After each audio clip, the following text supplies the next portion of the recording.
CMA exam candidates need to be able to use the standards outlined in the IMA Statement of Ethical Professional Practice.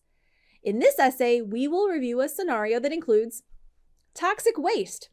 All right, that's a different one. The assistant controller is uncertain how to proceed and identifies 3 alternative courses of action. Okay, let's assume we've read the questions and we're ready to start. In this essay, we not only need to understand the IMA statement on ethics and how to apply it, but we have to apply it to the scenario. So this is where you want to now read through the scenario. If you haven't read the scenario yet, pause the video and read the scenario, and then let's go through this together. All right. Adam Blackbird, he has this ethical responsibility to take some action here with this dumping of the toxic waste.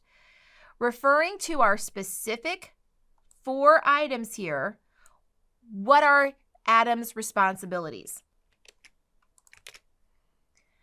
Adam has ethical responsibility to take some action in accordance. So this is where I'm, going to the statement. Management accountants should not support the commission of acts that violate the standards of ethical practice. That's a really great introduction. I'm kind of rewording the question and wording this so I can say, yes, he does have this ethical responsibility, and because we should not support commission of acts that violate these standards. Of the 4 standards now, how do they relate to what Adam is dealing with? What are the 4 standards?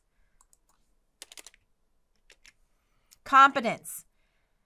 Management accountants must perform their professional duties in accordance with relevant laws, regulations, and technical standards. So here you may want to talk about relevant laws because if this is illegal dumping of toxic waste. For confidentiality, we have to keep information confidential unless disclosure is authorized or legally required. Adam also could have some legal responsibility, but at this point we have to maintain confidentiality. Under integrity, I always remember discredit the profession when I'm thinking about integrity. They must refrain from conduct that would prejudice carrying out duties ethically. We have to abstain from engaging in or supporting any activity that might discredit the profession. And then finally, under credibility, management accountants must, and I'm going to have a list here, we must communicate information fairly and objectively. We must provide all relevant information. We have to report delays or deficiencies. So when we think of deficiencies, we have to report when someone hasn't, timely reported something that's occurred.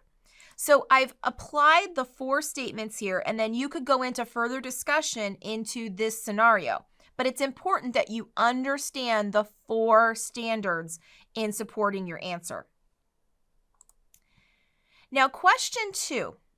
For each of the alternative courses of action, remember, he's not sure how he should proceed. And right here, these are our 3 courses of action.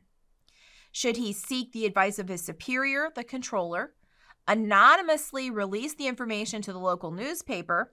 So that's where you could talk about that confidentiality. Can he even do that and meet our standards? And discuss the situation with an outside member of the board of directors with whom he is acquainted. The first, discussing with your supervisor. This is an appropriate course of action. To resolve an ethical issue, that is actually the first step. Unless the individual appears to be involved. The facts here do not indicate that the supervisor is involved. So follow your company's ethical guidelines.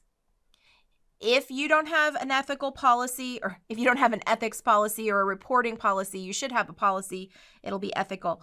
But if your company does not have specific instructions, when you go to the IMA statement, the first suggestion is go to your immediate supervisor, unless they're involved. Now let's talk about the second course of action. Anonymously releasing the information. This would be a confidentiality issue. This would make this not appropriate. This is inappropriate because communication of confidential information to anyone outside the company, this is inappropriate unless a legal obligation exists. Now, this may depend on the environmental laws in this jurisdiction to determine if there's a legal responsibility or not. The third is contacting the board. This would be outside of the chain of reporting.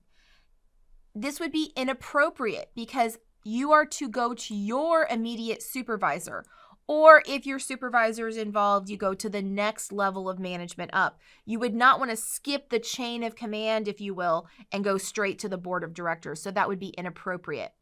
So go back to our question. Let's make sure that we've used this information. Okay, so for each of the three, whether it is appropriate or not. So we said inappropriate, inappropriate, appropriate. We've answered that question. And then we're using the statement and the guidelines of the statement to answer those questions. For 3, without prejudice to any of our other answers, assume Adam sought the advice of his superior and discovered that the controller, his superior, the controller, was involved. All right, now what does Adam need to do? First, and I was talking about this as I answered question 2 with you, Adam should follow the established policies of the organization relevant to how to resolve an ethical issue. If these policies do not resolve the issue, then go to the next level of management. They also could use, IMA has an anonymous helpline, and we also might want to consult an attorney about legal obligations. Again, Adam's probably not an expert in the legal requirements in that jurisdiction. That's where an attorney will help to advise. If the risk is too high and this resolution cannot be achieved, disassociating from the organization is a last step.